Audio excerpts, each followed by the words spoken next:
Hello friends, வணக்கம். வாழ்க வளமுடன். இன்டர்ஃபேத் கான்ஃபரன்ஸ் ஆன் ஹியூமனிட்டி பற்றி கோடம்பாக்கமில் இருக்கிற மஸ்ஜித்தில் பேச சொன்னாங்க. அதை பற்றி நான் பேசியிருக்கேன். அதோட தொகுப்பை இப்போ பார்க்கலாம். வாழ்க வளமுடன். இங்கு மல்லிகை பூ மாதிரி மலர்ந்து வெண் சிரிப்புடன் அமர்ந்திருக்கும் என்னுடைய சகோதரிகளுக்கு வந்ததுலேருந்து நான் பார்த்துட்டு தான் இருக்கேன். எல்லா முகத்திலும் அப்படி ஒரு சந்தோஷம். இதுதான் ஹியூமனிட்டி, வேற ஒன்றுமே இல்லை. ஹியூமனிட்டினா இது ஒன்று தான். நம்ம ஜாதியினால மதத்தினால எதனாலையும் பிரிஞ்சு இருந்தாலும் எல்லாரையும் ஒன்று சேர்த்து பாருங்க, அதுதான் ஹியூமனிட்டி. இதுதான் ஹியூமனிட்டி, வேற ஒன்றும் இதை பெருசாக எக்ஸ்பிளைன் பண்ணணும்னு அவசியம் இல்லை. இந்த ஒரு விஷயத்தை வச்சு நம்ம எக்ஸ்பிளைன் பண்ணலாம். இருந்தாலும் நீங்கள் இந்த ஒரு தலைப்பு கொடுத்துட்டு அதை பற்றி ஒரு சிலது எனக்கு தெரிஞ்ச வகையில் உங்கள் கூட நான் ஷேர் பண்ணிக்கலான்னு இருக்கேன். இதில் நானும் என் சமூகமும், நான் இது வரைக்கும் ஒரு 450 கவிதைகள் எழுதியிருக்கேன். இன்னும் புக்கு போடலை. அதில் ஒரு கவிதை நானும் என் சமூகமும்ன்ற ஒரு கவிதையை முதல்ல அவங்க முன்னாடி வச்சுட்டு, அதுக்கப்புறம் மனித நேயம்னா என்ன, ஹியூமனிட்டி, அன்பு, கருணை, இரக்கம், அதை பற்றி எனக்கு தெரிஞ்ச வகையில் உங்களுக்கு ஒரு சில விஷயங்களை பேசலான்ட்டு வந்திருக்கேன். நானும் என் சமூகமும். நானே என் சமூகம், சமூகமே நான் என்று உணர்ந்து தெரிந்தேன். நான் என்றால் நானும் அல்ல, சமூகம் என்றால் தனியும் அல்ல. நானே சமூகம், சமூகமே நான் என்று உணர்ந்து தெரிந்தேன்.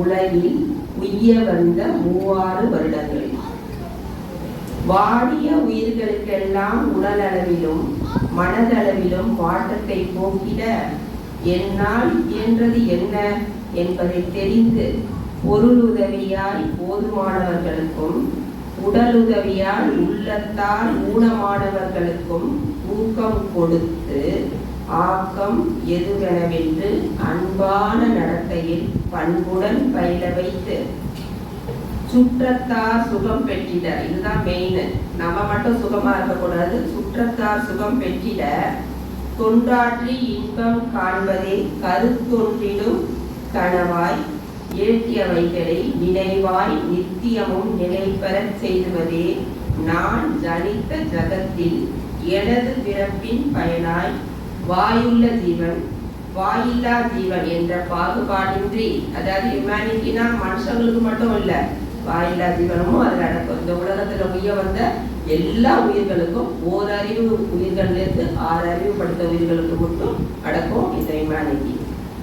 எனது பிறப்பின் பயனாய் வாயுள்ள ஜீவன் வாயில்லா ஜீவன் என்ற பாகுபாடின்றி பகிர்ந்தளித்து பக்குவப்படுத்துகிறேன். தாயாகவும் தந்தையாகவும் சகோதரியாகவும் நின்று இன்று வரை. அடுத்ததான் இப்ப கவிதை பார்த்துட்டோம். ஹியூமனிட்டி பத்தி உங்களுக்கு ஒன்றும் பெருசா சொல்லணும்னு அவசியம் இல்லை. எந்த விஷயத்துல எது மூலியம் பண்ணாலும் அது ஒரு சர்வீஸ் தான். சர்வீஸ் தான் ஹியூமனிட்டி, சரிங்களா? மனித நேயம் என்பது மனிதர்களிடையே அன்பு, கருணை, இரக்கம், பரிவு போன்ற உயர்ந்த உணவுகளை வெளிப்படுத்தும் பண்பாகும். ஹியூமனிட்டினா என்னங்க, சும்மா நான் சாப்பிட்டேன், நான் ஃபேமிலியை நல்லா ஜாலியாக ரன் பண்ண, நான் ட்ரெஸ் பண்ணிக்கிட்டேன், நாங்கள் ரொம்ப ஹாப்பியாக இருக்கோம், இதெல்லாம் இல்லை. நம்மளை அன்பு, கருணை, இரக்கம், பரிவு, அன்பு, இதெல்லாம் தான் ஹியூமனிட்டி. ஓகேங்களா? அடுத்தது, மனிதன் தனித்து வாழ இயலாது. நம்ம எப்பயுமே தனித்து வாழ முடியாது. எப்படி வாழணும்? ஒரு சமூகத்தோடு ஒன்றி வாழும்போது பிறரின் நலனை கவனிப்பதும் ஒருவரின் துயரை உணர்ந்து உதவிக்கரம் நீட்டுவதும் தான் உண்மையான மனித நேயம் இருக்கிறது. இப்ப நான் சொன்னதுதான், நம்ம நல்லா இருக்கும், நம்ம சாப்பிட்றோம், நம்ம ஜாலியா இருக்கும், நல்ல ட்ரெஸ் பண்ணிக்கிறோம், நான் வசதியா இருப்போன்றது பெரிய விஷயம் இல்லை, அதுவும் இருக்கணும் தான். ஆனா நம்ம கூட இருக்கிறவங்க யாராவது கஷ்டப்பட்டாலோ பார்த்துட்டு கண்டுக்காம போறதெல்லாம் ஹியூமனிட்டி இல்லை. அவங்களோட கஷ்டத்தை நம்மளால முடிஞ்ச அளவு, பெருசா நீங்க செய்ய வேணாம், உங்களை சுத்தியே நிறைய பேர் இருக்காங்க கஷ்டப்பட்டுட்டு, அவங்க கஷ்டத்தை நீங்க தொடச்சாலே போறோம். அவங்களோட கஷ்டத்தை நம்ம கஷ்டமா நினைச்சு நம்ம அவங்களுக்கு செஞ்ச ஒரு சிறு உதவியே அவங்களுக்கு பெரிய விஷயமா போய் சேர்ந்து அவங்களோட வாழ்க்கை சந்தோஷமா இருக்கும். அந்த சந்தோஷத்தை பார்க்கும்போது நம்மளுக்கு ஒரு சந்தோஷம் வரும். எப்பயுமே நம்ம சந்தோஷம், நீங்க மகிழ்வித்து மகிழ்னு ஒரு வார்த்தை இருக்கிறது எல்லாருக்குமே தெரியும். மகிழ்வித்து மகிழ். ஒருத்தர் ரொம்ப கஷ்டமான நேரத்துல நீங்க போய் கை கொடுத்து உதவுங்கள, ஒரு விஷயம் செய்யுங்கள, ஒரு உதவி செய்யுங்கள, அவங்க அதனால பயன்பெற்று அவங்க சந்தோஷப்படும் போது அவங்க முகத்துல ஒரு சிரிப்பு வரும் பாருங்க. அதை நீங்க பாருங்க, அப்பதான் உங்களுக்கு அந்த சந்தோஷம்னா என்னன்றது வாழ்க்கையில தெரியும். அது நம்ம அனுபவிச்சாதான் தெரியும். அது அனுபவிக்கிறதுக்கு என்ன பண்ணணும், நம்ம மற்றவங்களுக்கு கஷ்டத்தை துயர நீக்கிறது தான் மகிழ்ச்சி. அடுத்ததா, மேலும் இன்றைய உலகில் அறிவியல் மற்றும் தொழில்நுட்ப வளர்ச்சி மிகுந்தாலும் மனித நேயம் என்பது குறைந்து வருவது கவலைக்குரியதே. நம்ம எல்லாத்துலயும் நல்லா டெவலப் ஆயிட்டோம். சயின்ஸ்ல அதுல நான் பெரிய ஆளா அங்க விடுறோம் இங்க விடுறோம், அந்த பிளானட்ஸ்க்கு நாங்க போறோம் எல்லாமே சொல்றோம். என்ன சொன்னாலும் கொஞ்சம் நம்ம இப்ப வர வர பார்க்கும்போது இந்த சொசைட்டியை பார்க்கும்போது ரொம்ப பயமா இருக்கு. ஹியூமனிட்டி குறைஞ்சிட்டு வருதோ, எங்க பார்த்தாலும் வெட்டு குட்டு கொலை, தான் வாழ்றதுக்காக மற்றவங்க வாழ்க்கையை கெடுக்கிறது, இந்த மாதிரி விஷயங்கள்லாம் நம்ம பேப்பரை தொடர்ந்தா டே டு டே லைஃப்ல வாட்ஸ்அப்ல டிவியில எல்லாத்தையும் இதை தான் பார்த்துட்டு இருக்கோம். இதெல்லாம் பார்க்கும்போது அது சில பேர் அதை சொல்லும் போது என்ன, நான் வந்து யூடியூப்பை பார்த்து தான் இந்த விஷயத்த கற்றுக்கிட்டேன், டிவியில இந்த படத்தை பார்த்து தான் கற்றுக்கிட்டேன், டிவியில இந்த சீரியலை பார்த்து தான் கற்றுக்கிட்டேன்ற மாதிரி சில பேர் சொல்றாங்க. இந்த விஷயம்லாம் அந்த கட்ட விஷயங்கள்லாம் நடக்கும்போது அதெல்லாம் பார்க்கும்போது கொஞ்சம் பயமா தான் இருக்குது. அடுத்ததாக, சமூக வலைதளங்கள் மனிதர்கள் இணைக்கும் பணியை செய்தாலும் நேரடி மனித உறவுகளை குறைக்கும் பாதிப்பும் ஏற்படுகிறது. சமூக வலைதளங்கள் வாட்ஸ்அப் அது இது அது இதுன்னு நிறைய பேர் வச்சிருக்காங்க, இன்ஸ்டாகிராம் எல்லாமே. அதுல வந்து நிறைய விஷயம் சொல்றோம். ஆனா இப்ப நீங்க பாருங்களேன், ஒரு போன்ல ஒருத்தர் பேசும்போது நல்லா பேசுவாங்க, உங்க அது ரிலேட்டிவா இருக்கட்டும் உங்க ஃப்ரெண்டா இருக்கட்டும், போன்ல பேசும்போது அவ்வளவு நேரம் பேசுவாங்க, டைம் போறது தெரியாது. இதே நீங்க அவங்க நேர்ல பாருங்க, உங்ககிட்ட எத்தனை வார்த்தை பேசுறாங்கன்னு ஒண்ணு பார்த்துட்டு கண்டுக்காம போயிடுவாங்க, இல்ல ஒரு வார்த்தை 2 வார்த்தை பேசுவாங்க. அதுதான் எனக்கு இது நிறைய நடந்திருக்கு. நான் நிஜமா ரொம்ப ஷாக் ஆவேன். நம்ம போன்ல பேசும்போது நல்லா பேசுறாங்க, நேர்ல பேசும்போது என்ன கண்டுக்காம போறாங்க, எதனால இப்படி பண்றாங்க, இதெல்லாம் எனக்கு ஒண்ணுமே புரியாது. அதனாலதான் இந்த சமூக வலைதளங்கள் வந்து மனிதர்களை இணைக்கும் பாலமாகவும் இருக்கு. ஒரு சில நேரத்துல அதையே முறியடிக்க குறைபாடு பாதிப்புகள் வர வந்து வாய்ப்பாகவும் அதை இருக்குதுன்ற நேரத்துல சில நேரம் கொஞ்சம் நம்மளுக்கு மனசு கஷ்டமாகவும் தான் இருக்கு. அடுத்ததா, குழந்தைகளுக்கு சிறு வயதிலேயே பிறருக்கு உதவும் மனப்பான்மையை வளர்ப்பது பெற்றோர்கள் மற்றும் ஆசிரியர்களின் கடமையாகும். நம்ம என்ன பண்றோம், ஹியூமனிட்டின்னு சும்மா வாய்ப்பிலேயே பேசிக்கிட்டே சொல்லல. நம்ம குழந்தைகளுக்கு நம்ம தான் பேரண்ட்ஸ் தான், அந்த பேரண்ட்ஸ் தான் ஒரு டீச்சர். ஃபர்ஸ்ட் அந்த குழந்தைக்கு, ஒரு பிறக்கிற குழந்தைக்கு வளர்ற குழந்தைக்கு நம்ம தான் ஒரு எக்ஸாம்பிளா இருக்கணும். நம்ம கற்றுக் கொடுக்கணும். இந்த குழந்தை உன் பக்கத்துல உன் ஃப்ரெண்ட்ஸ் இருக்காங்களா, அவன் சாப்பிடலையா நீ சாப்பாடு கொடு, அவன் ஏதாவது பென்சில் இல்லையா பேன் இல்லையா நீ ஹெல்ப் பண்ணு, அது மாதிரி அவங்களுக்கு ஏதாவது ஒரு கஷ்டம்னா நீ போய் உதவு. இதை வந்து சின்ன குழந்தைங்கள்லயே நம்ம வந்து பேரண்ட்ஸ் தான் ஒரு தாய், அதுலயும் ஒரு தாய் தான் கற்றுக் கொடுத்து வளர்க்கணும். ஏன்னா அந்த குழந்தைங்களுக்கு ஒரு தாய் சொல்லும்போது தான் அந்த குழந்தைகளுக்கு பசுமாறு தனி ஆணி மாதிரி சொல்லுவாங்க, மனசுல பதியும். அது மாதிரி பேரண்ட்ஸ் ஃபர்ஸ்ட் கற்றுக் கொடுக்கணும், கைடன்ஸா இருக்கணும். அதுக்கு அடுத்ததா ஸ்கூல்ஸ்ல நம்ம வந்து கல்வி மூலம் கற்றுக் கொடுக்குறோம். அதுக்கு யார் கைடன்ஸா இருக்கணும்னா டீச்சர்ஸ் தான் கைடன்ஸா இருக்கணும். நம்ம வந்து அந்த குழந்தைங்க மனசுல ஒரு அன்பை விதைக்கணும், ஒரு வெறுப்பையும் ஒரு காழ்ப்புணர்ச்சியும் அந்த குழந்தைங்க. நான் டீச்சரா ஒர்க் பண்ணிட்டு இருக்கும்போது சதாம் ஹுசேன் ஒரு குழந்தை, 3வது படிக்கிற குழந்தை, அது என்ன பண்ணுச்சு, அது கொஞ்சம் சேட்டை பிடிச்ச பையன் தான் அவன் என் மேல ரொம்ப ஆசை. அவங்க அம்மா கிட்ட போய் சொல்லுவானா, எங்க வீட்டுல ஒரு ரோஜா பூத்தா கூட அது சாந்தி மிஸ்க்கு தான் வைக்கணும், யாரும் பறிக்க கூடாதுன்னு அவங்க அம்மா வந்து சொல்லுவாங்க. எனக்கு ரொம்ப சந்தோஷமா இருக்கும். ஒரு நாள் நான் வரேன், அந்த குழந்தைய வந்து ஹெட்மாஸ்டர் ரூமுக்கு முன்னாடி முட்டி போட வச்சிருக்காங்க. இதுல வெயில்ல உள்ள போய், சார் எதுக்கு சார் முட்டி போட வச்சுங்க குழந்தையன்றதுக்கு அவர் சொல்றாரு. அவன் என்ன தெரியுமாமா பண்ணா, போன உடனே கிளாஸ்ல ஒரு பொண்ணு, அந்த பொண்ணு ராஜான்னு ஒரு பொண்ணு, அந்த பொண்ணுல இருக்க தலையில இருக்கிற பூவை பிச்சு எடுத்து அந்த பொண்ணு கழுத்துல போட்டானோ, போட்டுட்டு உன்னை கல்யாணம் பண்ணிக்கிட்டேன் சாயங்காலம் எங்க வீட்டுக்கு தான் வரணும்னு சொன்னோன்னே அந்த பொண்ணு ஓன்னு உட்காந்து அழுதுட்டு இருக்கு. பாரு குழந்தைன்றீங்க, அந்த குழந்தை எவ்வளவு பெரிய விஷயம் பண்ணிட்டு. அதை நான் சொன்னேன், குழந்தை தான் சார், அதுக்கு என்ன தெரியும், அது ஏதோ அது விளையாட்டா செய்யுது, அது தப்பு, இது எது தப்பு எது ரைட்டுன்றத நம்ம தான் டீச் பண்ணோம். அதுக்காக அந்த குழந்தைய திரும்பி வந்து வெயில முட்டி போட வைப்பீங்களா அப்படின்ட்டு சொல்லிட்டு அந்த குழந்தைய இது பண்ணி நான் அழைச்சிட்டு போனேன். எதுக்குன்னா அந்த அன்பு, ஒரு அன்பை நம்ம தான் விதைக்கணும். அது நம்ம பேரண்ட்ஸாகவும் இருக்கலாம், டீச்சர்ஸாகவும் இருக்கலாம், எல்லா இடத்துலையும் நம்ம குழந்தையிலேயே அந்த அன்பை விதைச்சாதான் அதுக்கு மனசுல பதியும். அடுத்ததான், மதம், மொழி, ஜாதி, பொருளாதார நிலை போன்ற வேறுபாடுகளை தாண்டி மனிதர்கள் ஒவ்வொருவருவர் அன்புடன் நடந்து கொண்டாலே, அனைவரும் சமம் என்ற எண்ணத்தை வளர்த்து கொண்டாலே உலகமே ஒரு குடும்பமாக மாறும். எல்லா மதமும் ஆன்மீக வழியாக போதிப்பது மனித நேயத்தை பற்றியதே அன்றி வேறொன்றும் இல்லை.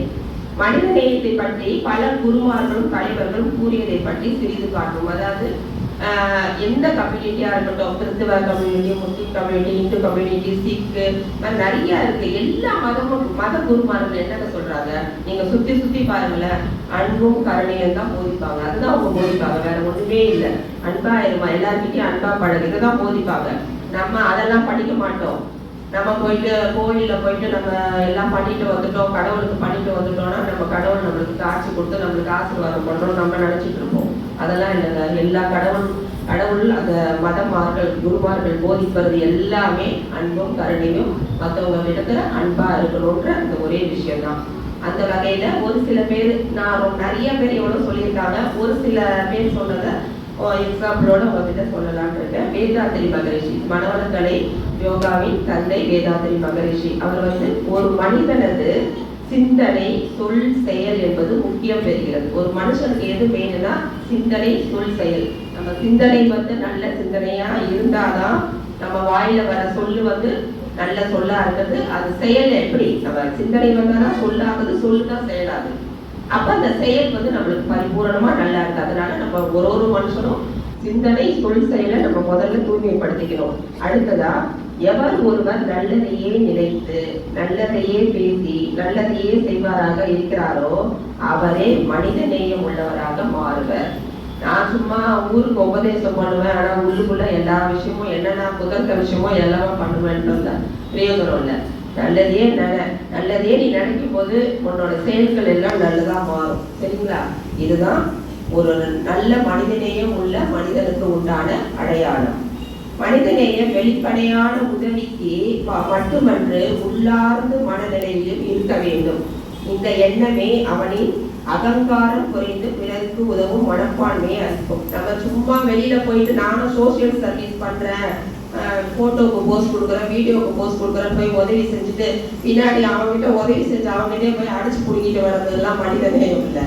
இது வெளியாத விஷயம். நிறைய பேர் இப்ப அப்படிதான் நடந்துட்டு இருக்காங்க. எங்க பாருங்க, நம்ம யாரையும் சொல்ல விரும்பல, பாயிண்ட் அவுட் பண்ணி உதவி செய்யறன்ற பேர்ல உபத்திரவம் தான் பண்றாங்க. உதவி செய்யறன்ற போக வேண்டியது, அவங்களுக்கு எல்லாம் உதவி செய்யற மாதிரி இந்த ஊடகத்துக்கு முன்னாடி ஒரு நடிக்க வேண்டியது, பின்னாடி பார்த்தாதான் அவங்க முழக்கம் என்னன்னு தெரியும். அது நானும் நிறையவே பார்த்துருக்கேன். அதெல்லாம் மனித நேயம் இல்லை. உள்ளார்ந்து என்னைக்கு உன் மனசுல அது மனித நேயம் வருதோ, மற்றவங்களுக்கு உதவணும், அவங்க கஷ்டத்தை தீர்க்கணும்னு இந்த எண்ணம் வருதோ, அன்னைக்குதான் நீ மனுஷன், மனித நேயம் உள்ள மனுஷன். அதுதான் உண்மையான உதவி. அதுதான் கடவுளுக்கு சென்று சேரும். நீங்க வேற எந்த நம்ம சும்மா இது பண்ணிட்டு அல்லாஹ் தோந்தாலோ, சர்ச்சில் போய் இயேசு மாதா பார்த்தாலோ, விநாயகர் கோயில், முருகர் கோயில்ல போய் நம்ம பூஜை பண்ணாலோலாம் அதெல்லாம் ஒன்றும் கடவுளை ஏற்றிக்காது அவ்வளோ சீக்கிரமா. நீங்க சக மனுஷன் கஷ்டப்படும் போது போய் உதவி செய்து பாருங்க, அதுதான் அந்த உண்மையான கடவுள்கிட்டே போய் சேரும். அடுத்ததான் மகாத்மா காந்தி என்ன சொல்லியிருக்கா, தன்னை கண்டுபிடிக்க சிறந்த வழி பிறருக்காக தன்னை இழப்பதே. அதாவது பிறருக்கான சேவையை மனித நேயத்தின் உச்சம் என்பதை அறிவிக்கிறார்.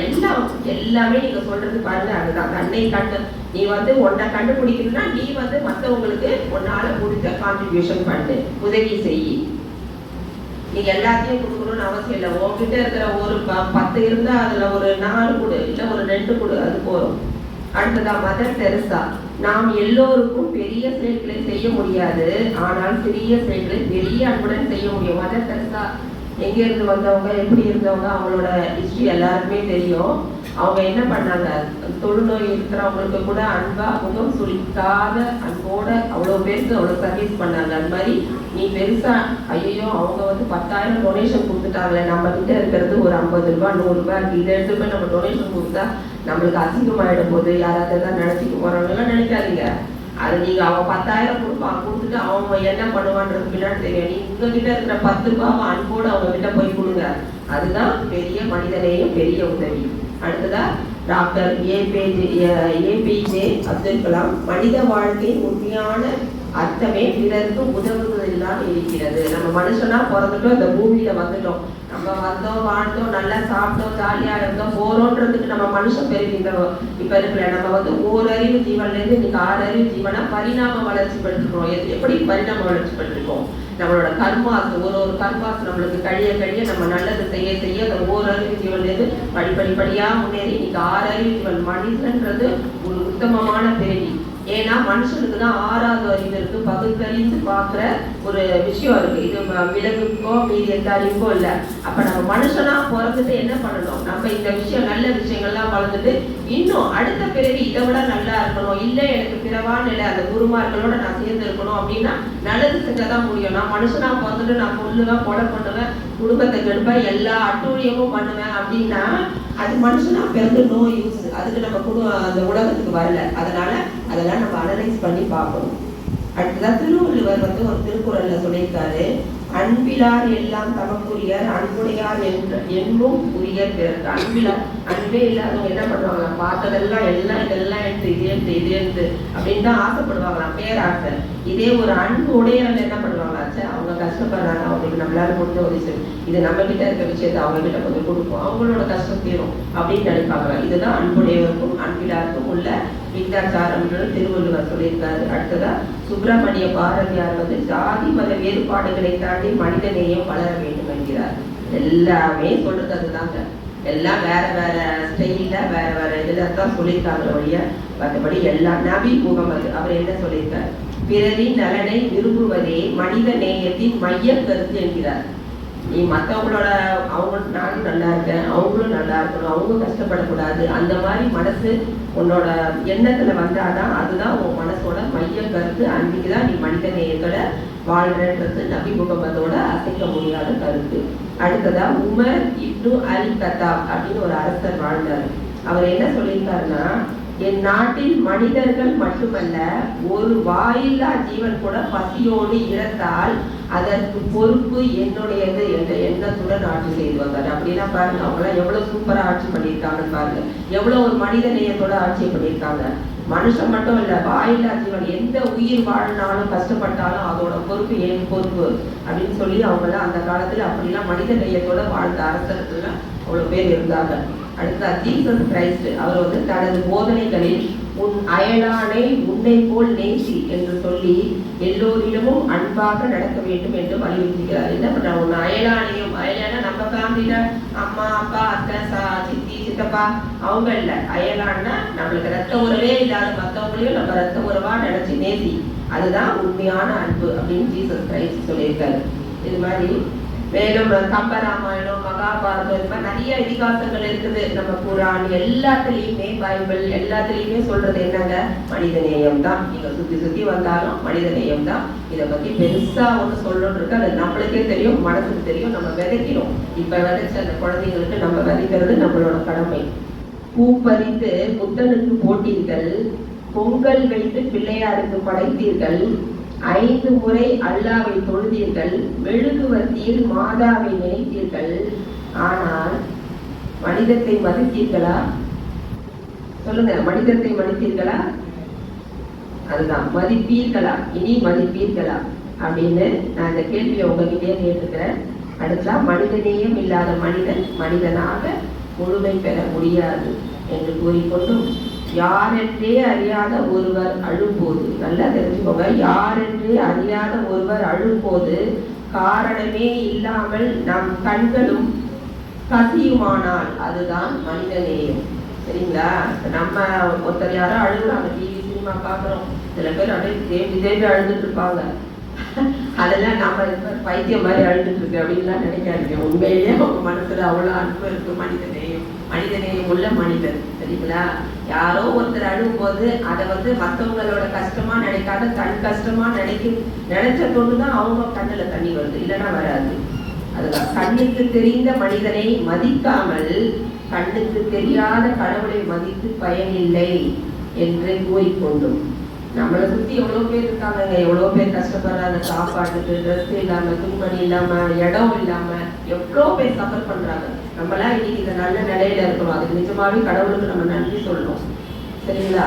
நம்மளாம் நிஜமா ஏதோ ஒரு புண்ணியம் பண்ணிருக்கணும், நம்ம நல்ல கர்மா நம்மளை இன்னைக்கு இந்த அளவுக்கு இன்னைக்கு இவ்வளவு தூரம் இவ்வளவு பெண்கள்லாம் கூடி இன்னைக்கு இந்த மாதிரி ஒரு விழா நடத்துறோம்னா இது சாதாரணமா இல்லை. இங்க உட்கார்ந்து இருக்கிறவங்க எல்லாம் அவ்வளவு ஒரு நல்ல கர்மாஸ் பண்ண தொட்டு, கெட்ட கர்மா நீங்கிற தொட்டு தான் இன்னைக்கு நல்ல கர்மாஸ் இருக்கிற தொட்டு தான் இன்னைக்கு எல்லாரும் வந்து உட்கார்ந்துருக்கோம். எவ்வளவோ நம்மளுக்கு வேலை இருக்கு, எவ்வளவோ விஷயம் இருக்கு. எல்லாத்தையும் விட்டுட்டு ஒரு நல்ல விஷயத்துக்காக கூடி இருக்கலாம். இதெல்லாம் சாதாரண விஷயம் இல்லை. நம்ம செய்த நல்லது, நம்ம தாய் தகவல், நம்ம தாத்தா பாட்டி செஞ்ச நல்லதுதான் இன்னைக்கு நம்ம கூட நம்ம இங்க வந்து உட்கார்ந்துருக்கோம். இன்னும் நம்ம குழந்தைங்க இன்னும் இதை விட மேல சிறப்பா இருக்கணும்னா நம்ம என்ன பண்ணணும்? மனித நேயத்தோட நடந்துக்கணும். அன்போட, கருணையோட, இரக்கத்தோட, பரிவோட. யாரெல்லாம் நம்மளை சுத்தி கஷ்டப்படுறாங்களோ அவங்களுக்கு நம்மளால முடிஞ்ச உதவிகளை செஞ்சு நம்ம நடந்துக்கணும். அதுதான் நம்ம கடவுளுக்கு செய்யற ஒரு பெரிய பூஜை. மற்றபடி நம்ம போய் தொழுது அது பண்றதெல்லாம் பண்ணலாம், அதெல்லாம் ஓகே. பட் உண்மையா கடவுள்கிட்ட ஒரு கதை சொல்லுவாங்க. ஒருத்தர் முருக பக்தரா, அவர் வந்து பெரிய ஜமீன்தார். அவர் ஒரு 10,000 வாழைப்பழம் வந்து ஒரு லாரியில வச்சு அனுப்புறாங்க. லாரி அதான் எழுதி கொடுத்துட்டாரு அந்த கோயில் தர்ம கர்த்தாக்கிட்ட. நான் வந்து 10,000 பழம் இந்த லாரியில இருக்கு, நீ வந்து எண்ணிக்கிட்டு வந்துருச்சான்னு எனக்கு வந்து லெட்டர் கொடுத்தாரு, பொண்ணு எழுதி கொடுக்குறாரு. அந்த லாரிக்கார எடுத்துட்டு லாரி ஓட்டி போயிட்டு இருக்காரு. போற வழியில ஒரு இடத்துல ஸ்டாப் பண்றாரு. அங்க ஒரு குழந்தை ரொம்ப பசியோட வருது, பயங்கர பசி, அதுக்கு சாப்பிட்றதுக்கு ஒண்ணுமே இல்லை. எனக்கு பசிக்குது அப்படின்னு. அப்ப என்ன பண்றாரு, அந்த குழந்தைக்கு ஒரு 4 பழத்தை பிச்சு கொடுக்குறாரு சாப்பிடுறது. அந்த குழந்தை சாப்பிடுது. அப்புறம் இவர் எடுத்துட்டு போறாரு. அந்த அட்ரஸ் சேர்க்க வேண்டிய அட்ரஸ் சேர்த்துறாரு. அவரு வந்து எண்ணி பார்த்துட்டு, கொஞ்சம் வெயிட் பண்ணி எண்ணி பார்த்துட்டு, நீங்க 10,000 பழம் அனுப்புறீங்க, அதுல ஒரு 4 பழம் குறைஞ்சிருச்சு அப்படின்னு எழுதி கொடுத்து அனுப்புறாரு. இவர் அதை வந்து காட்டுறாரு. என்னடா திருட்டு பயில, நான் இவ்வளவு காமிச்சா 4 பழம் குறைஞ்சிருக்கு, நீ என்ன பண்ணு அடி அனுப்புறா. அவர் பேசுறதுக்கே வாய்ப்பு கொடுக்கல, முடிச்சிருக்கு. அன்னைக்கு ராத்திரி அந்த கடவுளை வராரு. அப்ப சொன்னாரு, நீ வந்து 1000 பழம் 10,000 பழம் கொடுத்தன்னா எனக்கு வந்து சேர்ந்தது 4 பழம் தான் அப்படின்ட்டு. எதனால வந்து சொல்றாரு, ஒரு ஏழை குழந்தை, பசியோட வந்த குழந்தை, அந்த குழந்தைக்கு கொடுத்தது அதுதான் இறைவனை போய் சேர்ந்ததை தவிர, சும்மா நான் வந்து கடவுளுக்கு பூஜை புனஸ்காரம் பண்றேன், அது பண்றேன், இது பண்றேன், அபிஷேகம் பண்றேன், அலங்காரம் பண்றேன், அல்லாஹ் சொல்றேன், மாதாவை மெழுகு பற்றி இதெல்லாம் பண்றோம். அதுவும் பண்ணணும். அது வந்து நம்மளோட இது பாரம்பரியம். அதையும் பண்ணிட்டு, மற்றபடி நம்மளை சுத்தி இருக்கிறவங்க நிறைய பேர் கஷ்டப்பட்டுட்டு இருக்காங்க. அவங்களுக்கு நம்மளால முடிஞ்ச உதவிகளை பண்ண, நம்ம குழந்தைங்களுக்கு அதை சின்ன வயசுல இருந்தே கற்றுக் கொடுத்து அந்த மனித நேயத்தை வளர்த்துட்டோம்னு வச்சுக்கோங்களேன். நம்மளோட குழந்தைகள் வம்சம் எல்லாம் சூப்பரா, எந்த வித பிரச்சனையும் இல்லாம, அதுக்கு எந்த கஷ்டமும் சூப்பரா இருக்கும். அது மாதிரி நம்மளோட பிறவியும் நற்பிறவியா, நீங்க என்ன மாதிரி நினைக்கிறீங்க, அடுத்த பிறவியில நான் இப்படி பிறக்கணும்னு ஏதாவது எல்லாருக்கும் ட்ரீம் இருக்கும். அந்த நல்ல பிறவி கிடைக்கும். இல்லைன்னா எனக்கு பிறவியே வேண்டாம், நான் குருமார்களோட ஐக்கியம் ஆயிரேன்னா அது கிடைக்கும். அது எதனால கிடைக்கும்? உங்க மனசுல அன்பு, கருணை, இரக்கம், பரிவு, உதவி செய்யும் மனப்பான்மை இருந்தால் மட்டுமே. அது இல்லைன்னா இல்லை. சரிங்களா? அதனால லியோ டால்ஸ்டாய் கூறியது போல், the sole meaning of life is to serve humanity. அதாவது வாழ்வின் ஒரே அர்த்தம் மனித குலத்திற்கு சேவை செய்வதே என்ற என் அசைக்க முடியாத கருத்தை இந்த அவையில் உங்கள் முன் பதிவிட்டு என்னுடைய உரையை நிறைவு செய்து கொள்கிறேன். நன்றி.